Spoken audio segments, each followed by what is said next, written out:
입니다. 자, 생명과학 2 오늘 이제 과학성 두 번째로 가도록 하겠습니다. 과학성 두 번째. 오늘 이제 명반응 대해서 좀 얘기해 보도록 할 텐데, 명반응, 안 반응하면 끝이에요. 광합성도. 세포보다는 조금 정리할 게 좀 덜하다는 느낌도 들 수 있을 텐데, 전 과정을 다시 한번 얘기해 보면, 명반응, 자, 명반응은 뭐 당연히 빛이 있어야 되는 반응 아니냐 이렇게 얘기할 수 있는데, 명반응은 이제 둘로 나눌 수 있어요. 물에 광분해, 물을 분해합니다. 물을 분해하는 게 그리고 이제 물을 분해하고 그 다음에 광인산화 과정이 있어요. 이 광인산화는 둘로 나누는데, 뭐 순환적 광인산화, 비순환적 광인산화, 이게 둘로 나누거든요. 순환적, 비순환적. 근데 인산화라는 게 우리 계속 얘기했지만, 인산화라는 거는 ATP를 만드는 거죠. 물론 여기 이제 무기인산 붙여가지고, 그죠? 그러니까 이 ATP를 만드는 게 이 과정이에요. 근데 물은 왜 분해하냐라고 얘기하면, 물에서 전자를 얻습니다. 이 전자에다가 빛 에너지를 넣어주는 거예요. 그러니까 이 전자의 에너지를 이용해서 얘네들을 만들고, 근데 전자를 최종적으로, 근데 이거를 이제 분해하면 얘가 수소 이온 두 개랑 그 다음에 산소로 나눠지거든요.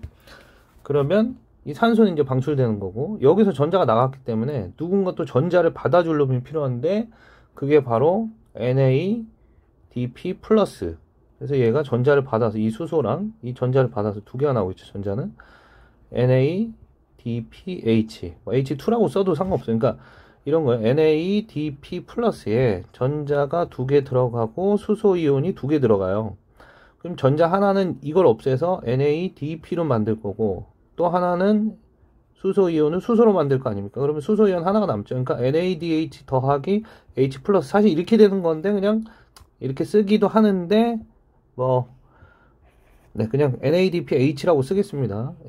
근데 뜻은 이해가 됐죠? NADP에다가 H 플러스가 나오는구나. 그러니까 전자를 얘가 최종적으로 이제 수용을 해주는 거죠. 전자를 수용해주는 애예요. 그래서 이 ATP랑 NADPH는 고에너지 전자를 이용해서 ATP 만들고 NADPH 만들었잖아요. 그러면 이 에너지를 가지고 이제 안 반응해서, 켈빈 회로라고 하죠. 이 켈빈 회로를 거쳐서 무기물인 이산화탄소를 포도당으로 바꿔주는 거죠. 물론 이제 여기서 이제 사이클이 돌아가죠. 켈빈 회로. 그러니까 요때 이제 필요한 에너지, 이게 무기물이고 유기물이니까 에너지가 필요하잖아요. 그래서 그거를 NADPH, ATP 이런 애들이 이제 해준다는 거예요. 그래서 여기서 이제 투입이 되는 거죠. 그러면 오늘은 이 명반응, 물의 광분해, 광인산화 이런 작용들이 어떻게 일어나는지를 먼저 볼 텐데, 일단은 실험을 좀 보도록 할게요. 힐하고 루벤의 실험을 볼 텐데, 먼저 힐의 실험을 보도록 하겠습니다. 힐의 실험에서는 그러니까 이게 뭘 얘기해 주는 거냐면, 이제 그 결론을 먼저 얘기해 주면, 힐과 루벤, 좀 이따 루벤의 실험도 얘기했지만, 힐과 루벤의 실험은 빛을 통해서 광분해가 일어난다는 걸 증명한 거예요. 처음에 이제 염록체가 추출된 추출액을 이제 추출해가지고 거름종이에다 넣고 옥살산철 3가를 넣습니다. 그러니까 옥산살철 전체를 우리가 화학식인지 알 필요는 없고, 거기에 철 3가가 있다는 건 3가 이온에 철 이온이 들어있다는 거고요. 자, 그 다음에 공기를 빼고, 그러니까 여기 진공 상태요. 아무것도 없는 상태에서 빛을 쏘여줍니다. 근데 여기 산소가 발생해. 그리고 나서 여기는 옥산살철을 봤더니 2가 이온이 되는 거야. 그러면 옥살산철 3가가 2가가 됐다는 건 뭐냐면 전자를 하나 얻은 거예요. 그렇잖아요. 전자를 얻었으니까 2 플러스가 됐죠. 3 플러스에서. 그죠? 그럼 전자를 누가 줬냐 이거야. 전자를. 그래서 전자를 준 거는 물이 분해돼서 비대에너지를 받아가지고 물이 분해돼서 이 전자 그리고 뭐 수소이온 이렇게 나오겠죠. 그리고 2분의 1 O2 이렇게 나온단 말이에요. 그래서 이 전자가 여기로 가서 이렇게 됐다 라고 얘기를 하는 거예요. 그리고 이 산소는 여기로 방출됐고, 예. 그래서 물에서 분해될 때 방출된 전자 때문에 얘가 전자를 얻었으니까 전자가 얻는 건 환원이죠. 환원돼서 이렇게 됐다라는 건데, 그럼 우리 몸속에도 이렇게 전자를 옥산살처를 넣어줬잖아요. 넣어줘서 이렇게 일어났는데, 여러분들 한번 생각해 보세요. 그냥 물에다가 빛을 비춰주면 물이 분해가 돼요? 그 뭐 바닷가에 저 햇빛이 세게 비치면 바닷가에 있는 물이 다 뭐 날아가 버리나요? 그럼 뭐 증발해서 날아가는 건 있을 수 있겠지만 얘가 분해돼서 막 산소를 공급하고 그러나요? 그러진 않잖아요. 그래서 몸속에서도 이게, 그러니까 몸속이 아니라 이제 그 식물체 내에서도 이 광합성이 일어날 때 광분해가 일어나는 건 그냥 저절로 일어나는 건 아니고 얘네들의 역할을 해주는 애들이 있는데 그게 바로 아까 얘기했던 NADP 플러스가 이 역할을 해주고 얘가 전자를 받아서 환원되면 NADPH가 된다는 거죠. 무슨 말인지 알겠죠? 그러니까 옥산살 철 2의 역할을 얘가 하는 거고 옥산살 철 3의 역할을 얘가 한다. 이렇게 좀 이해를 해주시면 되겠어요. 자, 근데 이제 추가 실험은 이제 루벤이 한 이유는 뭐냐면 이게 정말 물에서 분해되는 건 맞냐? 이산화탄소에서 분해되는 건 아니냐? 여기에 뭐 이산화탄소가 좀 녹아 있을 수도 있으니까. 그래서 이걸 이제 추가로 이제 루벤이 이제 실험을 한 거죠. 그래서 클로렐라를 준비했는데 녹조식물이니까 녹조류이기 때문에 얘도 뭐 염록체 A, B를 갖고 있고 제가 지난 시간에 카로틴, 잔토필 이렇게 얘기했잖아요. 이런 거 갖고 있습니다. 똑같아요. 어쨌든 클로렐라 가지고 실험을 했는데 얘도 이제 똑같은 실험을 한 거죠. 이제 동위원소를 이제 표시를 했는데 어떻게 했냐면 아까 힐의 실험하고 이제 거의 같다라고 보면 돼. 힐의 실험하고 거의 같은데 산소가 나오는 과정에서 이 산소를 방출하는 애가, 그러니까 물분해가 돼서 산소를 방출하는 거지. CO2에 C와 O를 떼서 얘가 방출하는 건지 알 수가 없잖아요. 표지를 했어요. 처음에는 여기 보시면은 물에다가 이제 첫 번째 그림은 물에다가 18산소를 표지했고 여기는 물에는 16산소입니다. 16산소가 일반적인 산소고 18산소를 이산화탄소에다가 표지를 했어요. 그럼 만약에 이산화탄소에서 나온다면 이산화탄소에 표지했을 때는 18산소가 나와야 되잖아요. 근데 18산소가 안 나왔고 물에다가 표지했을 때 18산소가 나왔다는 얘기예요. 그럼 무슨 뜻이야? 물에서 이게 유래됐다는 거를 확실하게 증명할 수 있는 거죠. 그러니까 다시 한번 말하지만 명반응 때 이제 물분해가 일어나고 그 물분해를 통해서 뭐가 나온다? 전자가 나오고 그 다음에 산소가 발생한다 라는 거예요. 무슨 말인지 알겠죠? 자, 그럼 이제 광인산화에 대해서 좀 얘기를 해보겠습니다. 이제 광인산화는 두 가지로 얘기할 수 있는데 광인산화. 근데 이거 얘기하기 전에 광인산화가 이제 순환적 광인산화랑 비순환적 광인산화가 있어요. 이렇게 두 가지로 얘기할 수 있는데 요거를 조금 개괄적으로 다시 한번 좀 얘기해 보자면 어쨌든 광인산화니까 무조건 뭐가 나오냐면 ATP를 생성합니다. 두 가지 과정 다 ATP를 생성하는데 비순환적 광인산화에서는 NADPH가 만들어져요. 그리고 이때 산소도 나옵니다. 이거 물분해에서 나오는 건데. 그러니까 물분해랑 관련 있는 게 바로 얘예요. 비순환적 광인산화가 물분해랑 관련 있는 거고 순환적 광인산화는 물분해랑 관련이 없습니다. 이렇게 보시면 돼요. 그리고 이제 다음 그림 먼저 볼까요? 지난 시간에 얘기했지만 관계가 있어요. 관계.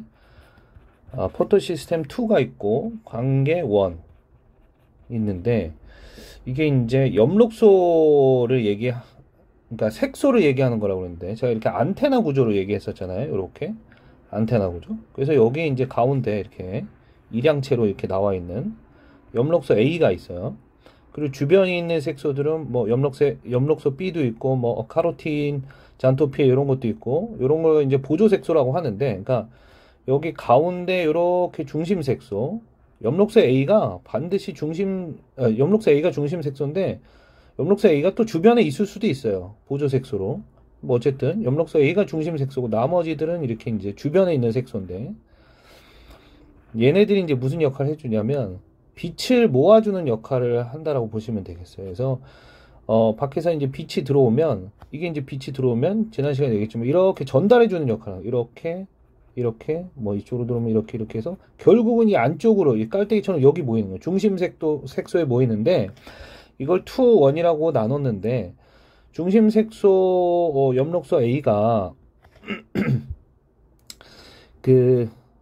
잘 흡수하는 빛의 파장이 680 나노미터 정도의 파장이면 이거를 우리가 관계 2라고 부르고요. 700 나노미터의 파장을 잘 흡수하는 애들을 관계 1이라고 합니다. 그러니까 지난번에 이거 봤을 텐데 염록소 A 초록색이죠. 보시면 여기 피치가 좀 있잖아요. 그러면 얘가 한 680 정도 되거든요. 그러니까 얘는 이제 관계 2에 대한 염록소 A가 A를 보여준다라고도 할 수 있겠어요. 그러니까 이게 그러니까 680을 잘 흡수하고 700을 흡수한다라고 했을 때 어떤 그래프는 680의 흡수 스펙트럼이 높아 있고, 어떤 건 뭐 700에 높아 있을 수도 있는데, 뭐 700에 안 높아져 있다라고 해서 그 그래프가 틀리거나 그런 건 아니에요. 무슨 말인지 알겠죠? 이렇게 두 가지로 존재한다라는 거고요. 그 다음에 네, 여기다가 정리해도 되겠구나. 자, 비순환적 광인산화부터 해볼게요. 비순환적. 한꺼번에 해도 돼요. 한꺼번에 해도 되는데, 자, P680. 자, 일단 명반응은 어디서 일어난다고 했냐면, 생각이 나실지 모르겠지만, 그 염록체 구조를, 생각해보면, 그라나가 틸라코이드 모아놓은 거죠. 틸라코이드 모아놓은 거고, 그 다음에 암반응은 기질린 스트로마에서 일어난다고 했어요. 그래서 이렇게 틸라코이드 있으면 요 막에서 사실은 일어나는 거예요. 이 틸라코이드 막에 관계도 있고 전자전달계도 있습니다. 자, 어쨌든 P680에 이 관계가 있어요. 그러면 자, 이 전에 일단 물이 있는데, 이 물이 빛 에너지를 받아서 분해가 됩니다. 그러면 2분의 1 산소랑 2개의 수소이온하고 전자가 나옵니다. 근데 여기서 튀어나온 전자는 680으로 가는데, 이게 빛을 받았다고 해서 다 분해되지 않는다라고 했잖아요. 빛을 받아서 전자를 떼어갈 누군가 있어야만 광분해가 되는 거야. 아까 옥산살 철이 있었잖아요. 그런 애들이 있듯이 떼어나갈 누군가가 있어야 되는데, 여러분들 기억나시는지 모르지만 염록소 같은 경우는 CHON 하고 그 다음에 마그네슘이 있다라고 그랬거든요. 이게 중심에 있는 이제 금속인데 E 플러스로 존재하고 있어서 전자를 여기서 받을 수가 있어요. 전자를 받을 수가 있어. 그러면 얘가 전자를 받아서 이제 환원되니까 Mg가 되겠죠, 당연히. 근데 이 상태로 머물러 있는 게 아니라 여기서 다시 또 빛을 받습니다. 빛을 받으면 얘가 전자를 또 내놓고 얘가 다시 이렇게 E 플러스로 돼요. 여기 이제 요렇게. 그러면 이 전자는 빛을 받아서 나온 전자인데 굉장히 고에너지 전자거든요. 그래서 이 전자가 이 위쪽으로 갈수록 에너지 준위가 높다는 걸 얘기하는 거예요. 에너지 값이. 그래서 이 전자 두 개가 전자 수용체한테 갑니다. 전자를 받아주는 단백질 덩어리라고 보시면 돼요. 이것도 이제 다 틸라코이드 막에 있거든요, 여러분들. 그래서 이쪽으로 이동을 하게 됩니다. 그러면 이쪽으로 이동을 하게 된 전자는 전자전달계, 우리 기억나시죠? 사이토크롬이 그런 역할을 했었는데, 이 전자전달계를 통해서 에너지 준위가 이렇게 낮아져요. 에너지 값이 낮아지니까 에너지를 썼다는 얘기가 되겠죠. 이 전자가 이동했다는 얘기, 에너지를 썼다는 얘기예요. 그럼 이 에너지를 어디다 썼냐면 ATP를 만드는 데 씁니다. 여기서 ADP에서 ATP를 만드는 데 써요. 물론 여기 이제 PI가 붙은 거예요. 생략하고 제가 이제 쓰더라도 이해해 주세요. 자, 그리고 나서 그 전자는 어디로 가냐면 P700. P700은 이게 관계 2고 관계 1이죠. 관계 1으로 갑니다. 그런데 이 관계도 역시 관계이기 때문에 빛을 받을 수 있을 거 아닙니까? 빛을 받잖아요. 그럼 여기서 또 전자가 튀어나오죠. 고에너지 전자 두 개가 튀어나오면. 그러니까 아까 여기서 온 전자가 에너지를 받아서 튀어나온 거예요. 그러면 다시 또 여기 전자 수용체가 있어. 전자 수용체.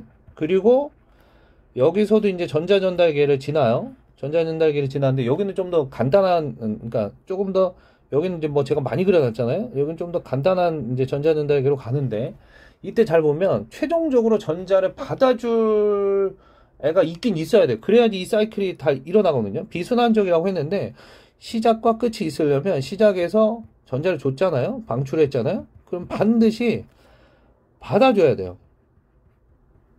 받아줄 애가 필요하단 말이에요. 그래서 이 받아주는 역할을 여러분들 기억나시는지 모르겠지만 세포호흡에서는 이제 산소가 있었죠. 그죠? 근데 여기서는 이제 산소가 해주는 게 아니라 NADP가 해주는 거죠. 여기서 NADP 플러스가 이렇게 수소이온하고 같이 여기서 나온 수소이온하고 같이 결합을 해가지고 NADPH가 되는 거죠. 물론 이제 뭐 이렇게 실제로는 이렇게 나오겠죠. 이것까지. 그러면 이제 끝난 거야. 그러니까 순환하지 않았으니까 비순환적 광인산화라고 하는 거예요. 그럼 이때는 ATP 나오고 NADPH도 나오는 거죠. 무슨 말인지 이해되죠? 자, 그 다음에 순환적 광인산화도 그냥 바로 해볼게요. 순환적 광인산화보다는 비순환적 광인산화가 더 중요한데, 그리고 여기서 아까 이제 순환적 광인산화에서 그러면 이 산소는 어떻게 되냐? 그냥 방출됩니다. 그러니까 비순환적 광인산화를 통해서는 ATP 나오고 NADPH 나오고 산소 나오는데 얘는 바로 방출되는 거예요. 그리고 얘는 방출되면 안 되고 어디에 써야 돼요? 안반응에 써야 됩니다. 안반응에. 자, 그 다음에 파란색으로 해볼게. 순환적 광인산화는 P700, 그러니까 관계원만 관여하는 거야. 관계원.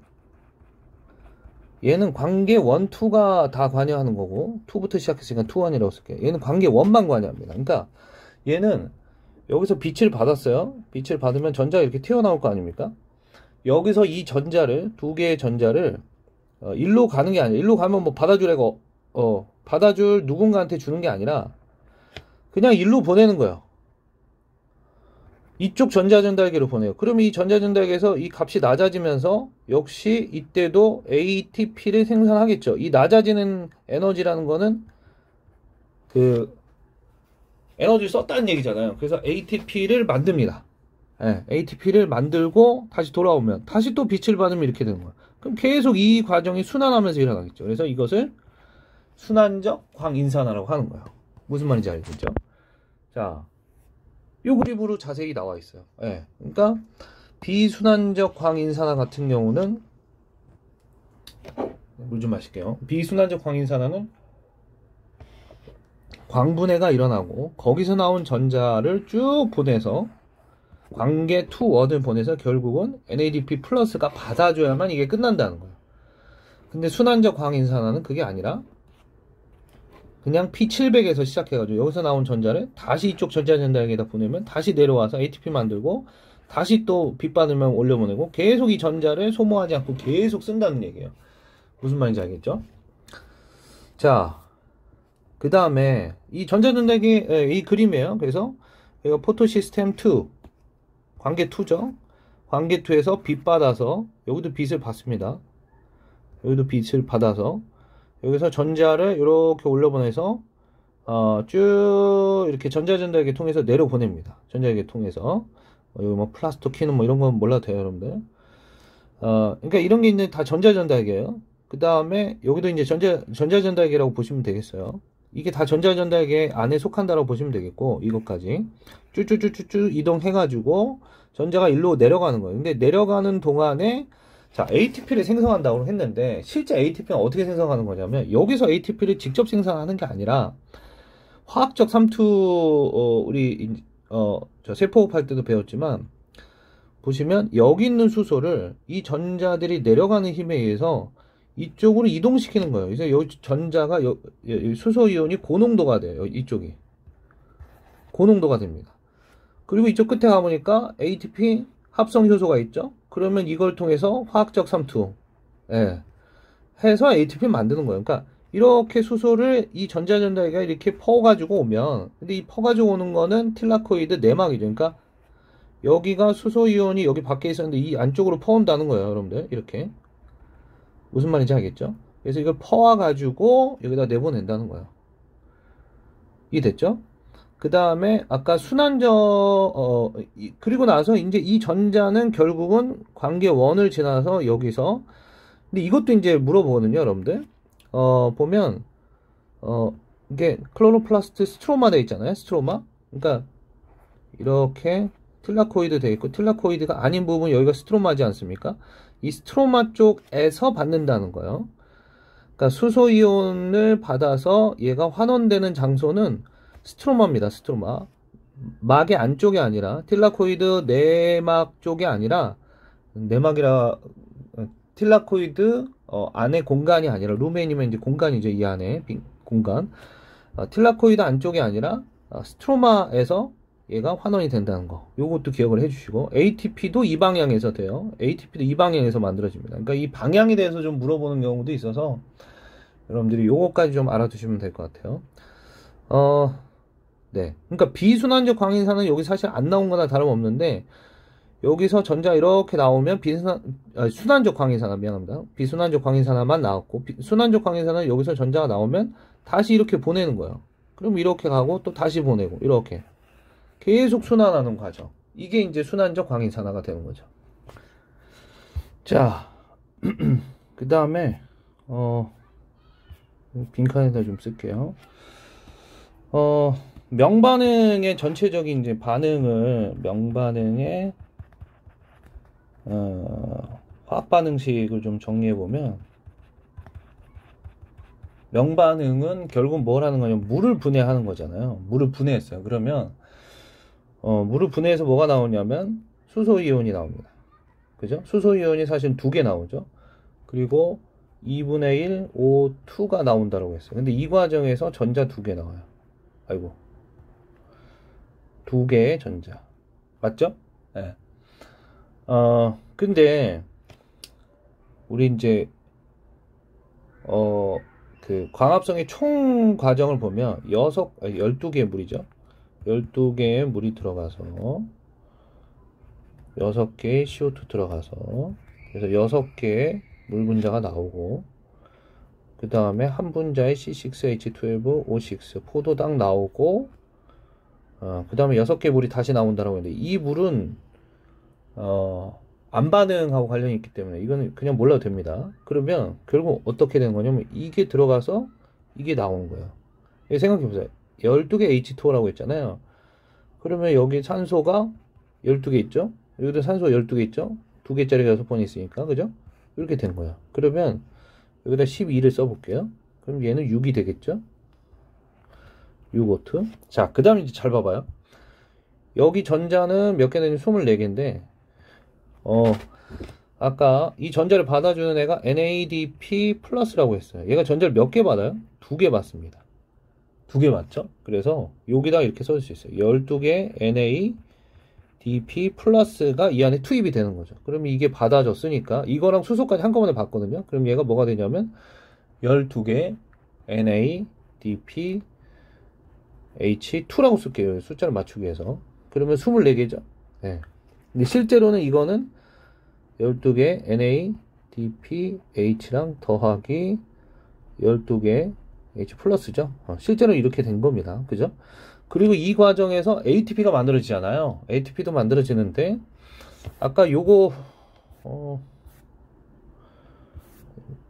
좀 깨끗한 그림을 볼게요. 요거 보면, 순환적 광인산화만 보면, 물 하나만 분해해가지고 ATP 하나 나와요. 이 위에 거는 이제 비순환적 광인산화. 요거 하나 나옵니다. 그죠? 하나 나오면, 다시 말하면 12개 물 분자를 분해하면, 12개 ATP가 나와야 돼요. 12개 ADP를 이용해서 12개, 물론 PI 붙습니다. 그래서 12개 ATP가 나와야 되는데, 실제로는 18개가 나와요. 18개. ADP만 쓸게요, 여러분들. 18개 쓴다고. 18개 ATP가 나옵니다. 근데 그 이유는 뭐냐면, 그러니까, 순환적 광인산화에서는 순환적 광인산화에서는 12개의 NADPH 나오고, 그리고 12개 ATP가 나오는 거 맞아요. 얘랑 같은 숫자로 나오거든요. 근데 비순환적 광인산화도 ATP를 만들어요. 이때 6개 정도를 만듭니다. 그러니까 합치면은 18개가 되는 거죠. 그래서 18개라고 쓰는 거야. 예, 별건 없죠. 그리고 물론 여기 이제 산소도 나오겠죠. 예, 6개 산소. 이렇게 나오는 거. 그러니까 순환적 광인산화에는 아까도 처음에 제가 썼나요? 처음에 썼죠. 여기 보시면은 순환적 광인산화에서는 이게 만들어지고 이것도 만들어지고, 그 다음에 여기 산소 광분해도 이제 순환적 광인산화에 들어가는 거니까 얘도 나온다 라는 거를 이렇게, 예, 화학식으로 이제 써본 거예요. 이렇게. 그러니까 명반응의 화학 반응식을 완성을 해본 게 얘입니다. 이렇게. 그러면 여기서 나온 애들, 얘는 그냥 방출되니까 안 쓰여지고요. 그러니까 얘와 얘를 가지고 뭐 한다는 거, 이제 안반응에 쓴다. 그러면 안반응은 무기물인 이산화탄소를 가지고, 그럼 켈빈회로를 거쳐가지고, 예, 켈빈회로를 외워야 돼요, 여러분들이. 예, 외우기 싫지만 이거는 뭐 지난번에 그 시트르산 회로, TCA 회로처럼 외워야 됩니다. 예, 그리고 켈빈 회로와 관련된 크로마토그래피 실험도 있거든요. 켈빈 회로도 사람 이름을 딴 거예요. 켈빈. 예, 그래서 이름이 켈빈이에요. 자, 뭐 그렇게 보시면 되겠습니다. 오늘은 짧게 좀 진행하도록 하겠습니다. 여기까지 고생 많으셨습니다.